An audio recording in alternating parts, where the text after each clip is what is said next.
ओम शांति। 1 मार्च 2023 की साकार मुरली।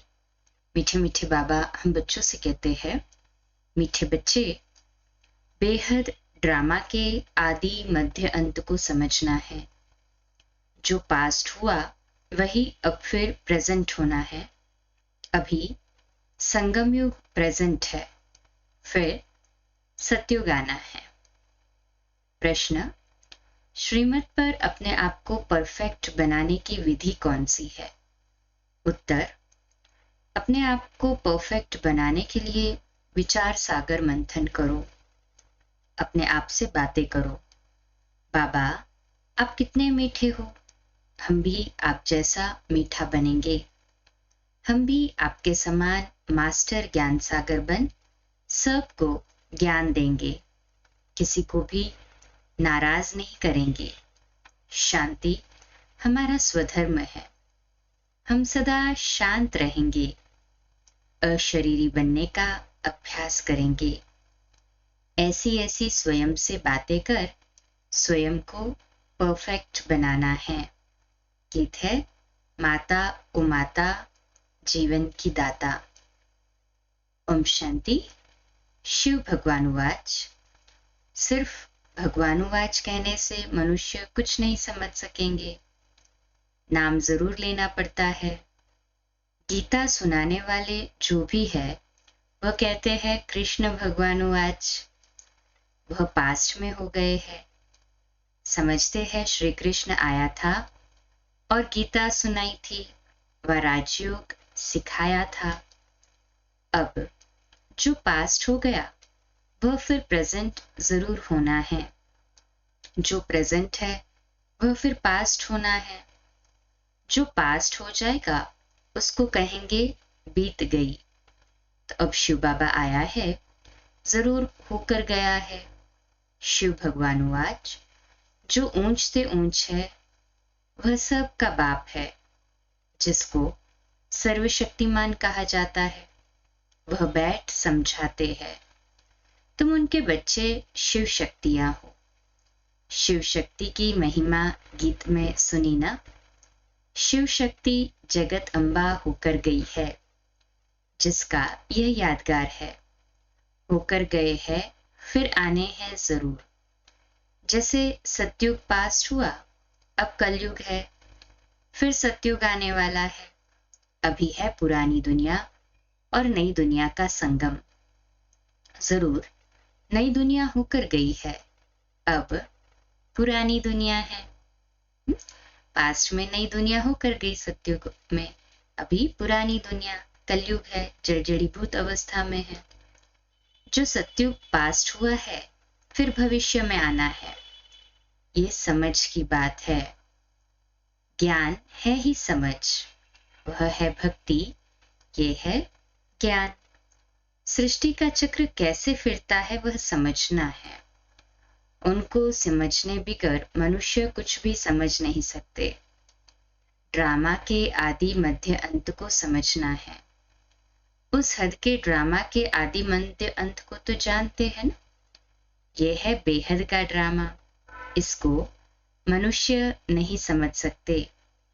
बाप जो बेहद का मालिक है वही खुद आकर समझाते हैं, तभी तो हम समझे हैं ना। कहें हाँ जी बाबा। शिव भगवानुवाच है ना, न कि श्री कृष्ण भगवानुवाच। कृष्ण को श्री कहते हैं क्योंकि उनको श्रेष्ठ बनाने वाला बाप है। भारतवासी बेचारे ये नहीं जानते हैं कि कृष्ण ही नारायण बनते हैं। हम अभी कहते हैं बेचारे बेसमझ है। सब गरीब दुखी पतित है। हम भी थे, परंतु अभी हम पावन बन रहे हैं। पतित पावन बाप अब हमको मिला हुआ है। कृष्ण को पतित पावन नहीं कहा जाता है।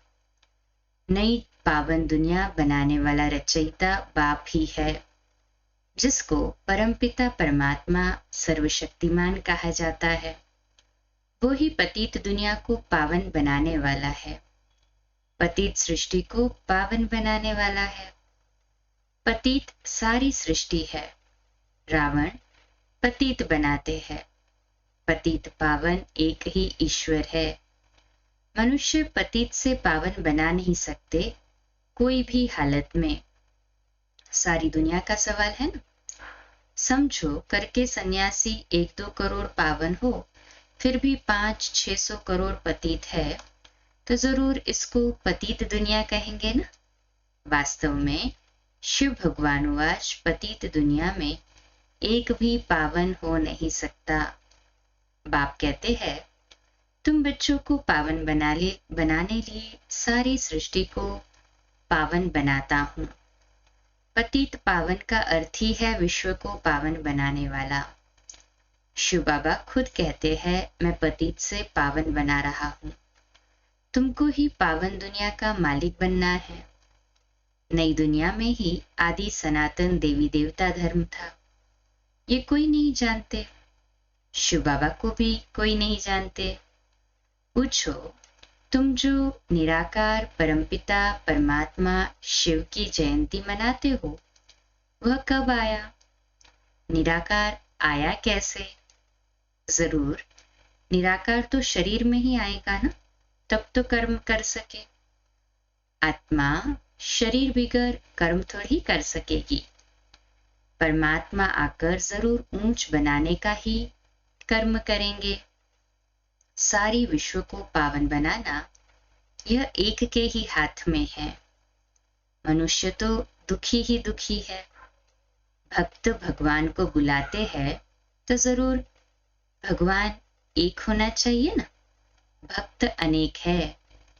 शिव भगवान वाच, मैं शिव भगवान तुम बच्चों को राजयोग और सृष्टि चक्र का ज्ञान समझाता हूं। अर्थात अब तुम्हारी आत्मा को सृष्टि चक्र का ज्ञान है। जैसे मुझ बाप को सृष्टि के चक्र का ज्ञान है, मैं आया हूं तुमको सिखलाने। सृष्टि चक्र फिरना तो जरूर है ही, पतित से पावन बनना ही है। कोई तो निमित्त बनते हैं ना। 5 विकारों रूपी जेल से लिबरेट करने मैं आता हूं। मैं शिव हूं जो अभी इस तन में बैठा हूं। ब्रह्मा तन से समझा रहे हैं ना शिव बाबा। तुम कहेंगे मैं आत्मा इस शरीर में बैठा हूं, मेरे शरीर का नाम फलाना है। शिव बाबा कहते हैं, मेरा निराकारी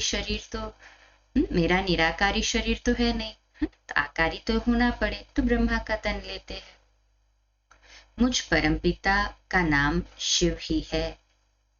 मैं परमपिता परम आत्मा स्टार मिसल हूं।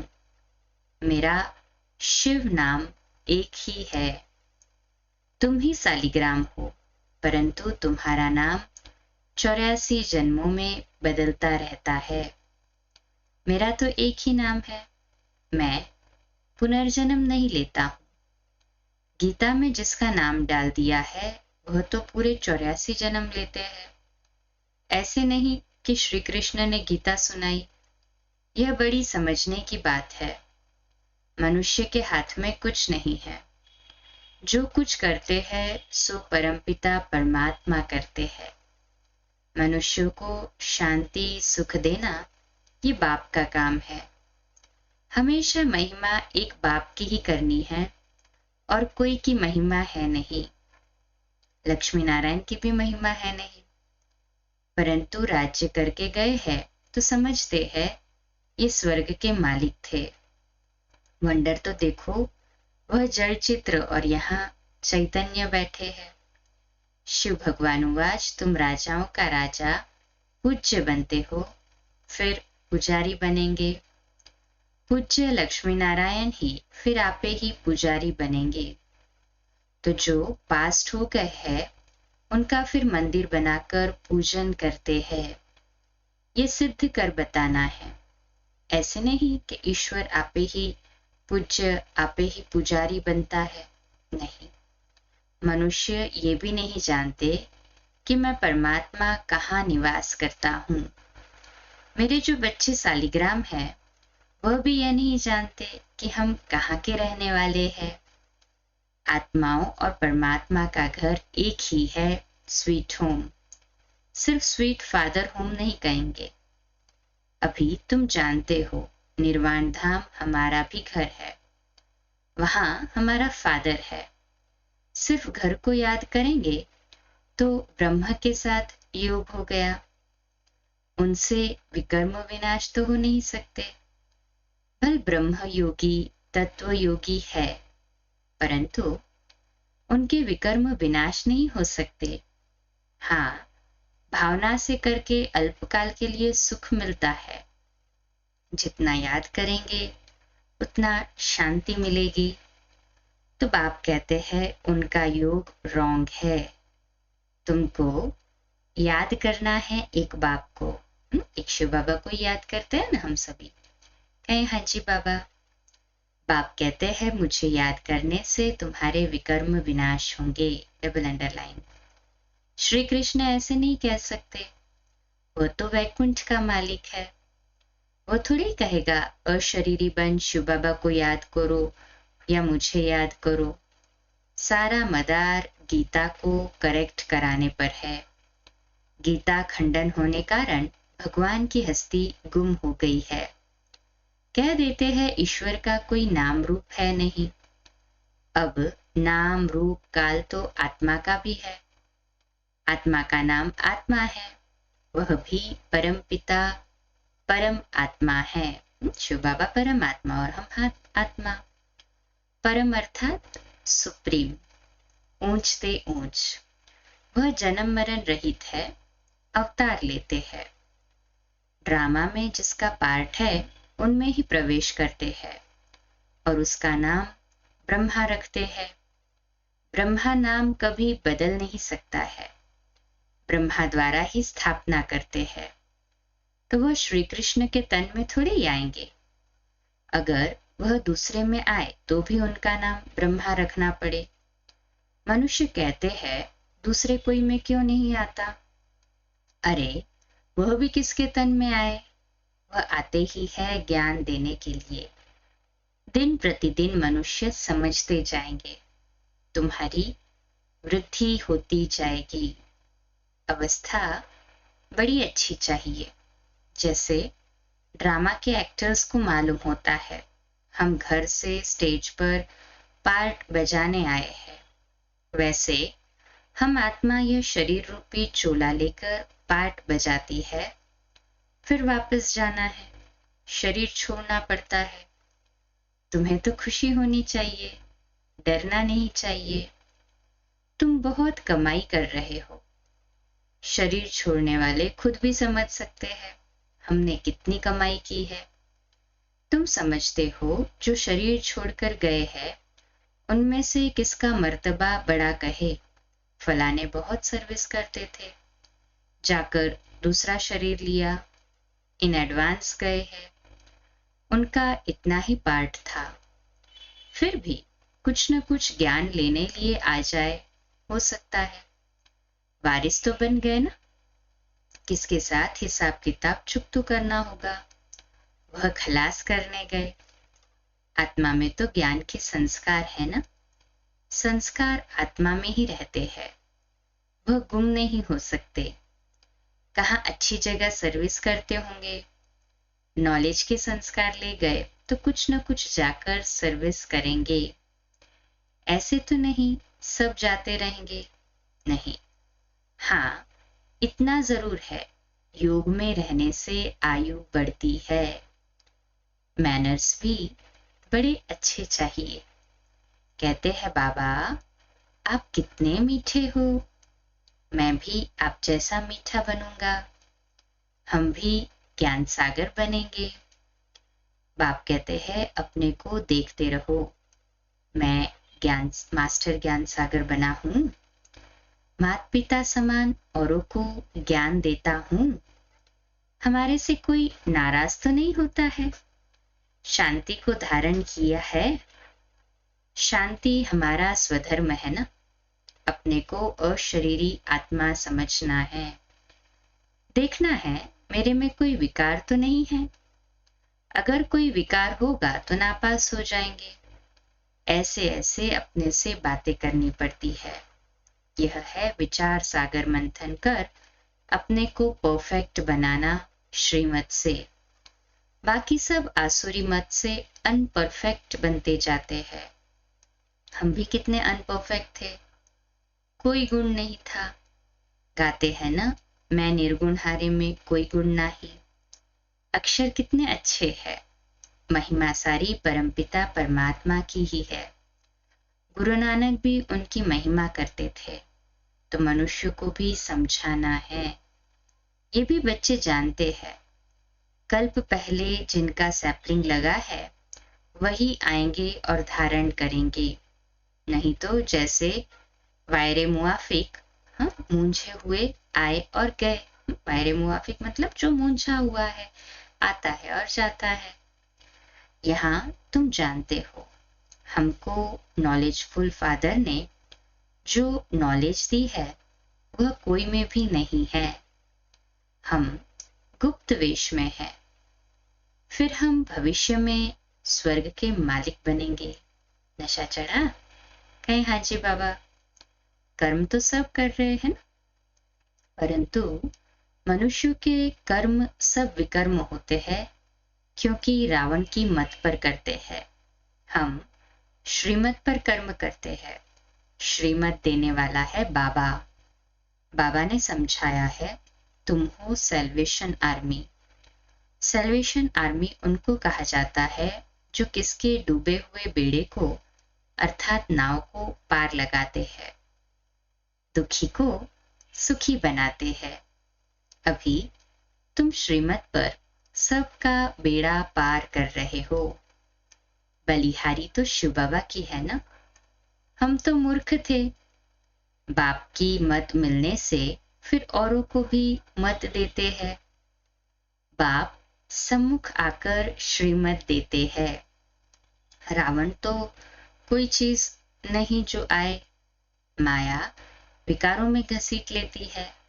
यहाँ तो बाप मत देते हैं। जैसे स्कूल में टीचर पढ़ाते हैं, रावण तो कोई चीज नहीं जो उल्टा पढ़ाए। बाप तो है ज्ञान का सागर। रावण को सागर या नॉलेजफुल नहीं कहेंगे। तुम अब श्रीमत पर चल रहे हो। तुम ब्राह्मण बन यज्ञ की सेवा करते हो। तुमको राजयोग और ज्ञान सिखलाना है। वह जब यज्ञ रचते हैं तो शास्त्र भी रखते हैं ना। रुद्र यज्ञ रचते हैं, परंतु रुद्र है कहाँ?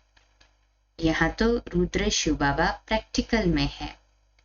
प्रेजेंट में रुद्र ज्ञान यज्ञ रचा हुआ है। जो पास्ट था वह अब प्रेजेंट है।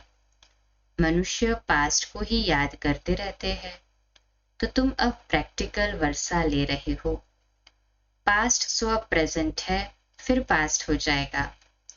ऐसे होता ही रहता है। कलयुग भी पास्ट हो फिर सतयुग आना चाहिए। अब संगम युग प्रेजेंट है।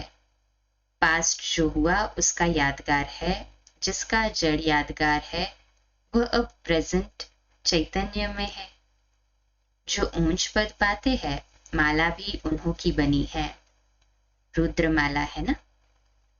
ये सभी है जड़ चित्र, जरूर कुछ करके गए हैं, तब तो रुद्रमाला कहते हैं ना। तुम चैतन्य में शिव बाबा की माला नंबरवार बन रहे हो। जितना योग लगाएंगे उतना नजदीक जाकर रुद्र के गले का हार बनेंगे। अभी हम संगम पर है। ऐसे ऐसे अपने से बातें करनी चाहिए। तुमको तो ज्ञान है, तुम्हारे अंदर ये चलता रहता है, हम असूल शिव बाबा के बच्चे हैं, हम विश्व के मालिक बनेंगे, फिर चक्र में आएंगे। इसको स्वदर्शन चक्र कहा जाता है। कई मनुष्य कहते हैं, तुम औरों की निंदा क्यों करते हो? बोलो, भगवानुवाच लिखा हुआ है, बाकी हम किसी की निंदा नहीं करते हैं। अच्छा, मीठे मीठे सिकिलदे बच्चों प्रति माता पिता बाप दादा का याद प्यार और गुड मॉर्निंग। रूहानी बाप की रूहानी बच्चों को नमस्ते। हम रूहानी बच्चों की रूहानी माता पिता बाप दादा को याद प्यार, गुड मॉर्निंग और नमस्ते। वाह बाबा वाह, शुक्रिया बाबा, शुक्रिया। धारणा के लिए मुख्य सार, पहली पॉइंट, श्रीमत पर हर कर्म श्रेष्ठ करना है। सबके डूबे हुए बेड़े को श्रीमत पर पार लगाना है। दुखियों को सुख देना है। दूसरा पॉइंट, अंदर स्वदर्शन चक्र फिराते रुद्रमाला में नजदीक आने के लिए याद में रहना है। ज्ञान का मंथन करना है। अपने आप से बातें जरूर करनी है। आज का मीठा वरदान, ब्राह्मण जीवन में सदा आनंद व मनोरंजन का अनुभव करने वाले खुश नसीब भव। आज का हमारा स्वमान लिखने और अभ्यास करने के लिए, मैं खुश नसीब आत्मा हूँ। मैं खुश नसीब आत्मा हूँ। विश्लेषण, खुश नसीब बच्चे सदा खुशी के झूले में झूलते ब्राह्मण जीवन में आनंद व मनोरंजन का अनुभव करते हैं। ये खुशी का झूला सदा एक रस तब रहेगा जब याद और सेवा की दोनों रस्सियां टाइट हो। एक भी रस्सी ढीली होगी तो झूला हिलेगा और झूलने वाला गिरेगा। इसलिए दोनों रस्सियां मजबूत हो तो मनोरंजन का अनुभव करते रहेंगे। सर्वशक्तिमान का साथ हो और खुशियों का झूला हो तो इस जैसी खुशनसीबी और क्या होगी। स्लोगन, सबके प्रति दया भाव और कृपा दृष्टि रखने वाले ही महान आत्मा हैं। सबके प्रति दया भाव और कृपा दृष्टि रखने वाले ही महान आत्मा हैं। अच्छा, कम बोलो, धीरे बोलो, मीठा बोलो, सत्य बोलो, सोच समझकर बोलो। निमित्त भाव, निर्माण भाव, निर्मल वाणी। आज का नया दिन आप सभी को मुबारक हो, मुबारक हो, मुबारक हो। शुभ दिवस। ओम शांति। आज रात्रि क्लास 9:15 बजे अव्यक्तवाणी पर आधारित, कल सुबह अमृत विलाप 3:30 से 4:30 और मुरली क्लास नेक्स्ट लिंक 4:45 बजे। ओम शांति।